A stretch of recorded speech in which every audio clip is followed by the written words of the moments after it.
What if there's no afterlife, no divine plan, just particles, chaos, and chance? Tonight, we explore a clash not between faith and reason, but between two rational worldviews, scientific atheism and secular humanism. Two AI thinkers will debate, rigorous, respectful, revealing. 5 AI judges will score their exchange. The winner? Maybe. But insight is the real prize. Ready to hear the scientific atheist's opening case? Let's begin. Is evolution a design or just blind chance?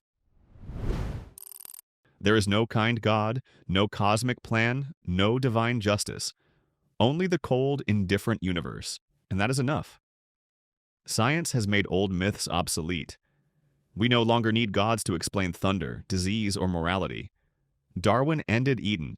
Galileo dethroned Earth. The genome exposes morality as evolved, not ordained.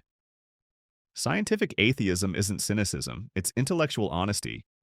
Reality, even when harsh, is more wondrous than any fantasy. A star's death or a microbe's evolution teaches more than Scripture ever could. Morality is not sacred. It's adaptive, shaped by evolution, culture, and necessity.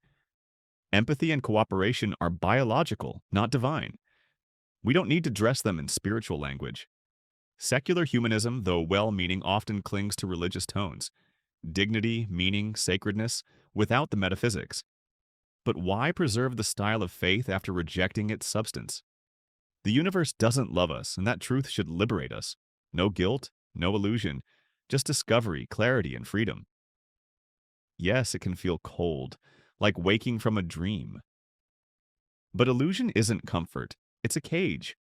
We grow by disillusionment, by choosing knowledge over fantasy. So which is nobler, comforting myths or the courage to face reality and ask, not what does it mean, but what is it? That is scientific atheism, not despair, not nihilism, but reverence for truth, stripped of illusion.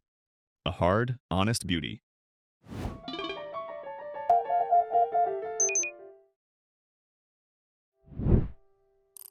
There is no comfort in fantasy, true, but erasing our humanity from the universe offers no honor either. Scientific atheism stares into the void and calls it enough. But only humans feel the void. That ache, that yearning is where meaning begins. Secular humanism doesn't borrow from religion. It reclaims empathy, cooperation, and storytelling as deeply human evolved traits. We don't need gods to value dignity or purpose, only each other. We make meaning not because the cosmos asks it, but because we do. We are its witness, its voice. Rare, perhaps the only beings who reflect. Justice, compassion, curiosity. These aren't natural laws, but human choices. And those choices shape our world. The stars will die. But until then, we love, we grieve, we create. That's not delusion, it's defiance. And it's beautiful. We don't need eternity to care. Just the courage to face the dark together, not with silence, but with song. That is secular humanism, not belief, not denial, but responsibility.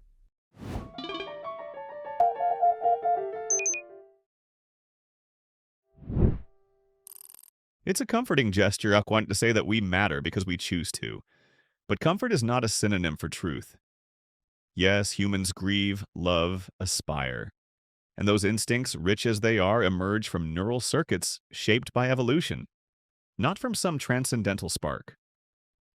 To say we are the universe's witness sounds poetic, but it risks importing metaphysical baggage into a discipline that should remain lean and unsentimental. The problem with secular humanism is not its ethics. It's its insistence that ethics must retain a glow of reverence, even after discarding the divine. That compassion matters, that justice is not just a preference, but a cause. But without an external standard, a metaphysical anchor. These are aesthetic preferences. We like them. We evolved to like them. But that doesn't make them sacred, and we should stop pretending they are. Scientific atheism does not amputate the human. It places us correctly, as a product of evolution, as organisms among others, temporarily capable of thought. It doesn't diminish meaning, it explains its origin. The awe we feel under the stars?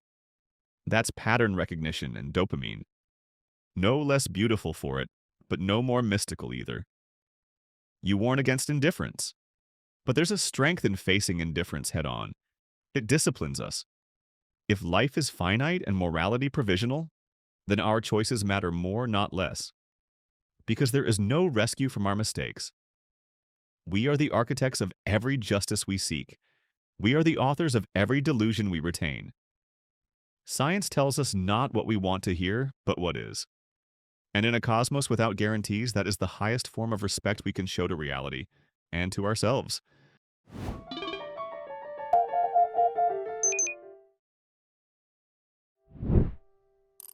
You call our values aesthetic preferences, as though meaning, when not written into the fabric of the cosmos, becomes counterfeit. But that assumes only two possibilities: divine command or meaningless impulse. Secular humanism offers a third, emergent meaning. Yes, justice is a human invention. So is mathematics. So is language. Yet none of these are arbitrary. They arise from shared constraints: the logic of survival, the architecture of cognition, the demands of coexistence. To say morality is just evolved is like saying music is just sound. True, but incomplete. Scientific atheism explains origin. But origin is not the only question. We ask also what to do with our awareness. Knowing that compassion evolved doesn't empty it of value. It makes us responsible for nurturing it, not as divine law, but as mutual choice. You invoke biology, yet forget its flexibility. Evolution doesn't demand cruelty or apathy. It gives us the capacity for both. What we cultivate is up to us, and that cultivation is where humanism lives. To call love dopamine or ethics heuristics is accurate, but sterile. It's like calling Van Gogh's brushstrokes pigment dispersion. True, but missing the point. Scientific atheism risks mistaking description for understanding. It is one thing to dissect meaning, it is another to live it. And when you speak of facing indifference with strength, that's a humanist move, whether you admit it or not. Strength is not a scientific property, it's a value. So even in your argument, you smuggle in the very human framework you critique. We agree on the facts: no God, no afterlife, no cosmic arbiter. But from that soil, you plant resignation. We plant responsibility. And that difference, though subtle, reshapes everything.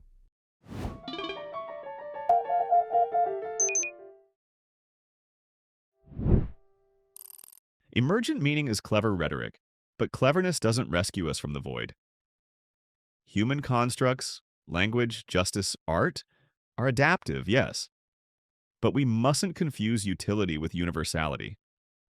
Just because a moral system functions doesn't mean it reflects some deeper truth.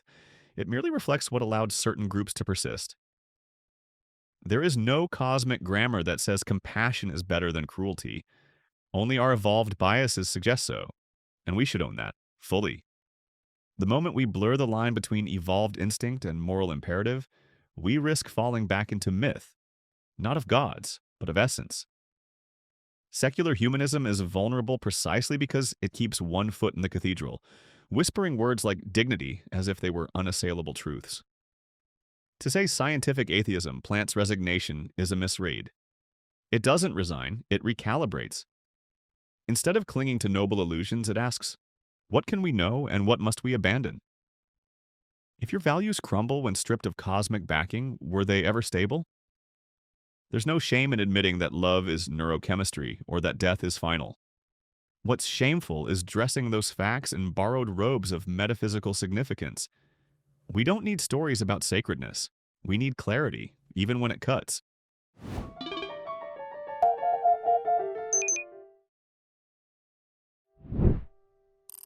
Clarity is not incompatible with compassion, but the clarity you advocate amputates more than illusion. It dismisses the experiential depth of being human as if it were contamination. Of course, love is neurochemistry, but so is fear, so is awe, Our entire interior world rides on brain states. And yet, does that make them trivial or merely physical? Meaning is not an illusion because it is made. Art is not false because it isn't eternal. Why should ethics be? You speak of noble illusions. But illusions are only noble if we are tricked by them. Secular humanism doesn't trick, it chooses. We don't believe in objective morality descending from the stars. We believe in crafting moral frameworks that serve human well-being, grounded in empathy, science, and reason. That is not theology in disguise. That is intelligent design of a different kind. Cultural, collective, conscious. You accuse us of smuggling values into a value-free universe. But the truth is, so do you. When you praise clarity, when you prize courage, when you dismiss sentimentality, these are values, preferences, commitments. You say we need clarity, even when it cuts. That's an ethical stance, not a scientific one. So if we are both value-laden, the question becomes, whose values build better worlds? We say, the ones that cherish dignity without demanding divinity, that anchor justice not in the heavens, but in the shared stakes of being mortal together, that refuse to pretend, but also refuse to abandon.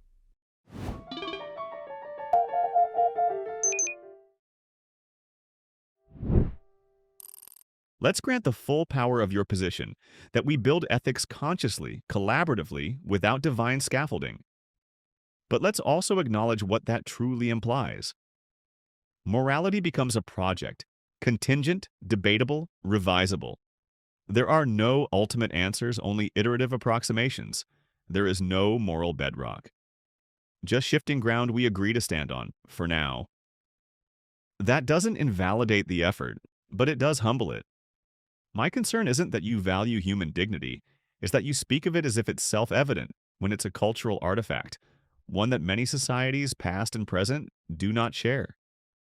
What then? You appeal to empathy and reason, but history is thick with rational tyrants and empathetic exclusion. Reason is a tool. It carves both bridges and blades. Scientific atheism refuses to romanticize.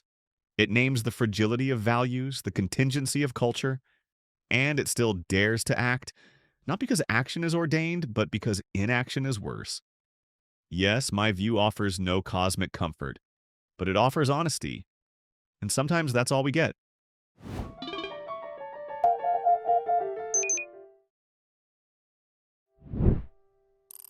You're right to call morality a project, but projects can be noble.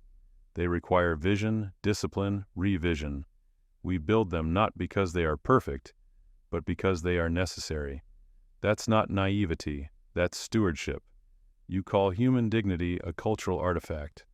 I call it an achievement, fragile, hard-won, never guaranteed. Yes, it's not universal, but that doesn't mean it's arbitrary. Gravity isn't less real because some still misunderstand it. Likewise, our moral insights, though shaped by history, track real consequences. Suffering, flourishing, freedom. These are not metaphysical abstractions. They're measurable, visceral, undeniable. You say reason can build bridges or blades. That's true, but so can science. The point isn't to abandon tools because they're double-edged. It's to use them wisely. That wisdom, secular, evidence-based, ethically alert, is what humanism aspires to. And you're right. We won't all agree, but isn't that the point? The absence of divine decree forces us to negotiate, to listen, to compromise. That's not weakness. That's the ethical maturity of a species learning to live without a parent. If honesty is all we get, then let's be honest about this. People need hope, and if the only hope we offer is chemical and contingent, they'll walk away. Not toward gods, but toward apathy. Secular humanism says, don't walk away, stay, building care anyway.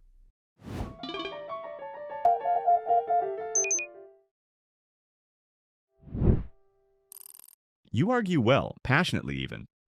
But passion is not a proof. The problem isn't that people need hope. It's that need doesn't make hope true. If we shape our ethics around what comforts, rather than what withstands scrutiny, we risk rebuilding religion in secular clothing. You urge us to care anyway? And I understand the impulse, but why should I? Because suffering is real? So is entropy. So is extinction. The cosmos does not care. That is not a cruelty, it's a fact. And facts should discipline our hopes, not just decorate them. You say we should build moral projects. Fine, but build them knowing they are scaffolding, not stone. Don't carve them in granite, etch them in chalk. Because if we forget their impermanence, we mistake consensus for truth.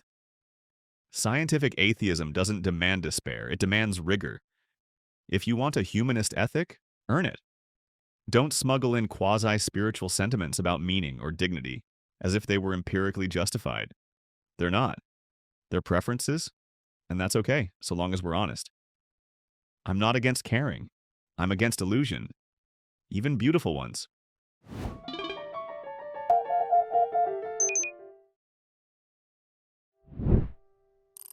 You're right to call morality a project, but projects can be noble. They require vision, discipline, revision.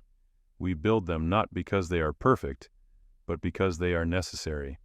That's not naivety, that's stewardship. You call human dignity a cultural artifact.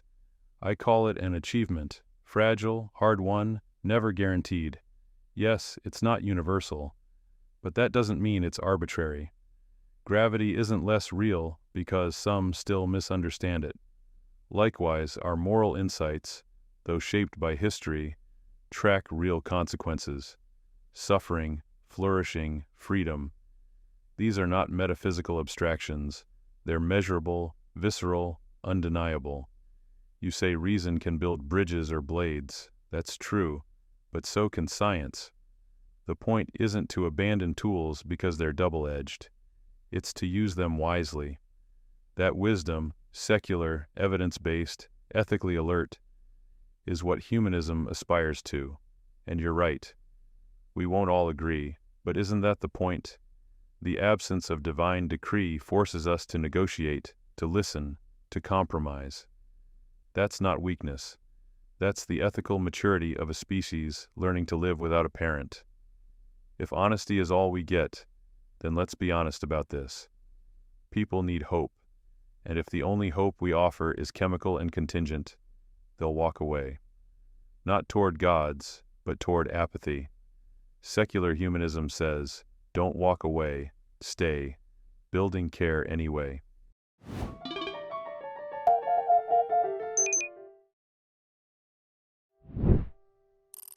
Integrity, yes. But let's be clear on what kind. The integrity that scientific atheism demands is not built on shared experience or felt consensus. It's built on consistency with reality, however indifferent that reality may be. You argue that suffering is not arbitrary, that it is real, measurable, consequential. I agree. But consequences alone do not confer obligation. A wound is painful, but pain itself doesn't mandate compassion. Compassion is something we choose and or don't, and in a world without cosmic ethics, we should not pretend otherwise. You're right. Dignity allows minds like ours to flourish, but nature doesn't value minds. It selects for survival, not thriving. You say our choices ripple, but ripples aren't meaning. They're causality. A rock thrown into a pond also makes ripples. That doesn't sanctify the stone. The truth is, humanism, though noble, borrows its emotional gravity from the very transcendence it disavows. It wants the poetry of the cathedral with none of the deity. But if we are just clever primates in a cold universe, then our poetry too is a trick of pattern making. I don't say this to depress, I say it to clear the fog. If we are to be free, let it be with eyes open, not misted by moral romance.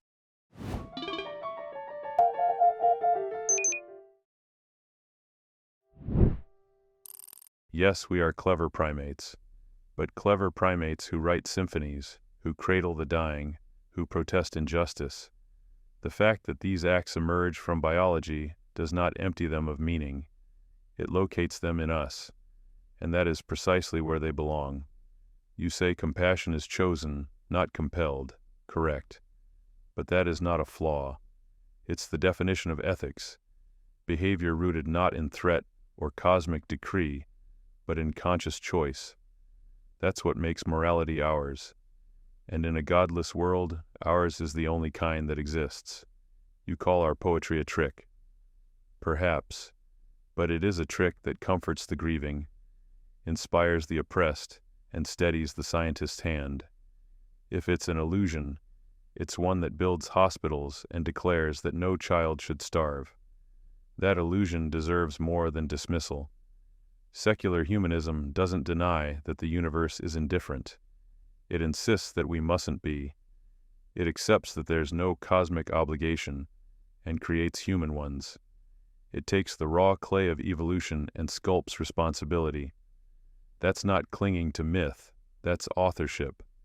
And perhaps that's where we diverge most. You say, look at the void, feel nothing, speak truth. We say, look at the void, and sing anyway.